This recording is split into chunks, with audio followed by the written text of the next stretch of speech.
Hello there, and welcome back to the Schools of Excellence podcast. We are in part 3 of our 5-part series of the new school playbook, which are the 5 power plays to attract, engage, and retain families. So, last episode was all about speaking their language, and our first power play was all about knowing your families. So, this week, today we're going to be diving into be where they are, which is the power of creating a digital omnipresence so that you can really master the art of being everywhere and dramatically amplify your school's reach and impact. So let's talk a little bit about the illusion of accessibility.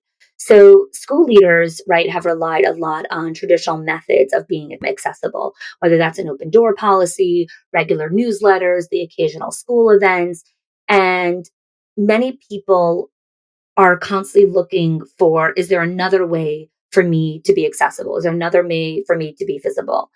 And the reality is that parents engage with information in a very different way. And it's not just about meeting families in the digital spaces so that you can attract the families. You essentially become invisible to a large portion of your community if you're not being where they are when they are families of yours. So, not just in the attraction phase, but also in the engagement and retention. If you're not where they are, then they're going to leave, right? So, how has parent engagement really shifted in the last 5 years? So there's an always on culture. Parents are really expecting instant access to information, almost like 24/7. There's a multi-platform presence, right? Parents in different groups and different avatars favor different digital platforms. So, right, you can't just say, well, we're on the app and that's where we do all the communication. Like I said in the previous episode, great. Then there's an entire parent avatar that's just never going to hear updates from you. Information overload. Schools are competing for attention in an overcrowded digital space, right? There are millions of people online. You're not the only person, right? Mobile first mentality. Most parents access information primarily through their smartphones. So if you are going to create communication, it must be mobile first friendly. If it's like, you got to open your computer and your browser, okay, well, then you lost a certain demographic, right? It's not that you lost everyone. It's that there's a certain parent avatar that is going to only access everything from their smartphone. So if the communication that you're giving out is not mobile friendly, you're missing them, right? It's not working. Personalized experiences. Parents expect communication tailored to their specific needs and interests. Just like I shared with you in the previous episode, right? Parents want it to be specific for them and they want experiences. I had a conversation with an owner of a couple of locations, and the last conversation that I had with her was just about 3 years ago. She came to our Summit of Excellence here in Florida. And I basically, like, she's kind of been in my orbit. She follows the podcast. I've connected with her a few times, but I haven't had like a sit down conversation with her since she was at the event. And when I got on the phone to connect with her, I said, what brought you to come connect with me again? And she's like, well, really, I still think about the Summit of Excellence from 3 years ago.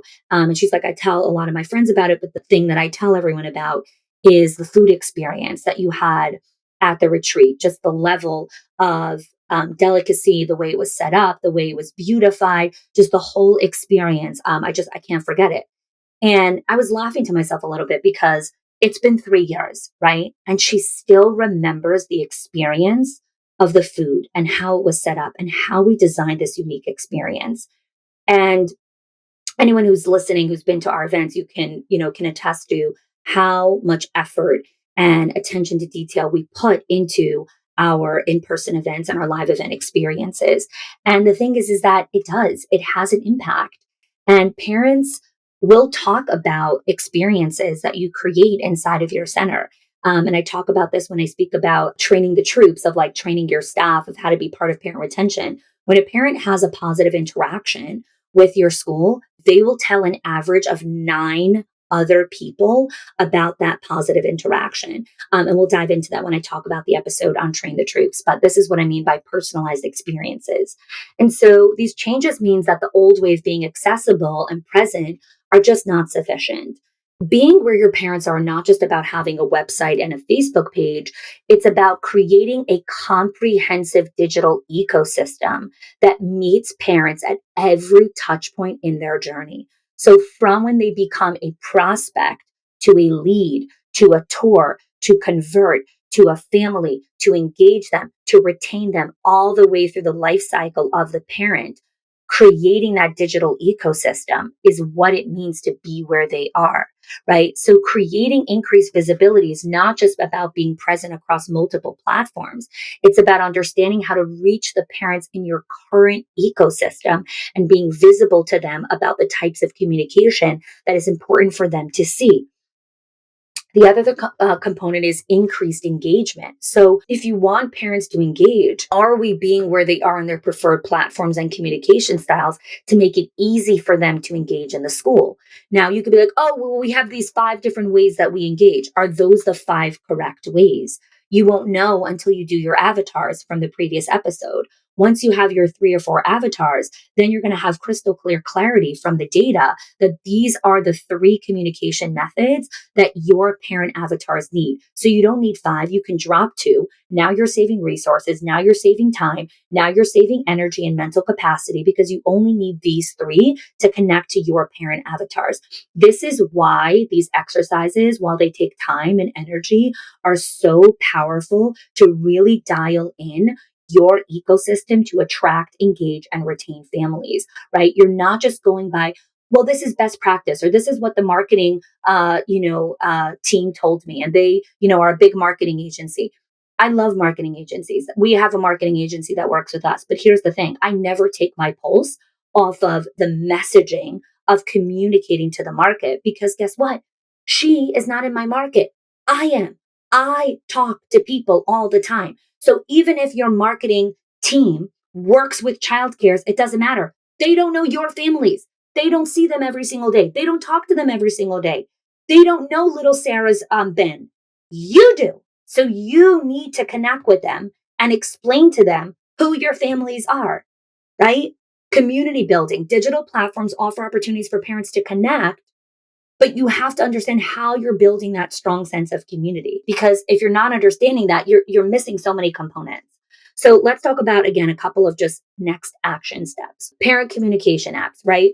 When you have apps, they're great. And they're fantastic. But the thing that you have to remember is that it is one form of parent communication, meaning some parents want texting or email. So I want you to do a quick audit of like, okay, what are all the different ways we're currently communicating with families? Is it through text, through app, through the website? You might have 7 different channels. Okay. Are all of these necessary? Well, you won't know unless you go into the data and actually look. When we send an email blast out, how many people actually open and click? Like, do we need to continue to send email notification? Or do more families respond when we send the text message? I don't know. Only you will know the data, right? And then one of the things we do inside of our Schools of Excellence program is people go and they get the data from the surveys, from the enrollment forms, from all the things, the templates that we give them, and then we help them decode the data. So they bring the data to us and we're like, okay, here's all the stuff. Let's amalgamate it. Let's make sense of it. Let's decode it. And now go and execute on this plan, right? So another thing to remember is a lot of people jump straight to their website, which is the digital front door. But the thing you have to remember is while your website is your first impression of your center, if you are struggling with enrollment, that is never the first thing to go tackle. I'm going to link here in the show notes the episode on how to increase enrollment.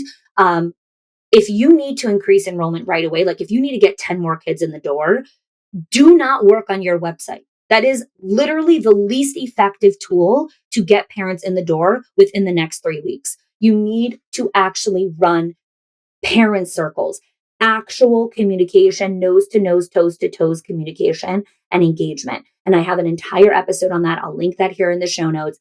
People that have run those power plays have enrolled 12 families within 3 weeks. Multiple schools have done this. Follow the frameworks there. Please, I am begging of you, if you need enrollment today, do not create a website. It is not going to get you kids in 3 weeks. It takes 4 weeks to build a website.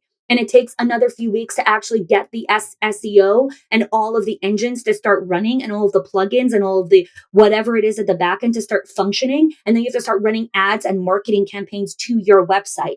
You will not get kids from your website right away. It is a long-term game. It's important. You need a website. But if you are hemorrhaging and you need kids in the next 3 weeks, go do the action steps in that episode, and I will link it here. Please do not go build a website. Okay, whatever website you have now is good enough. Go get kids in the door, stop the bleed, and then you can go update your website. Social media, you want to be part of their daily scroll, right? So focus on platforms where your parent avatars actually spend time. So one of the parent avatars, the career-focused millennial parent, they spend time on LinkedIn and Twitter. So now you might be hearing this and like, oh my God, does that mean I need to create a Twitter account? No. Do your exercises of who your parent avatars are. And again, if you want support, click the link in the show notes and apply. Happy to have a conversation with you. And once you understand who your parent avatars are, then you can know what platforms you need to go play on. The power of doing this is like beyond, because you stop wasting so many unnecessary resources of time, of money, of people, of energy, trying to go chase after and see what's going to stick. You know what's going to stick because you look at the data. Okay. So the how I want to wrap up here is like, I shared a lot of information with you and it can feel overwhelming in a little bit, but again, take the action steps that I just shared and understand that this is just one part of the power plays, right? There's 5. This is to be where they are.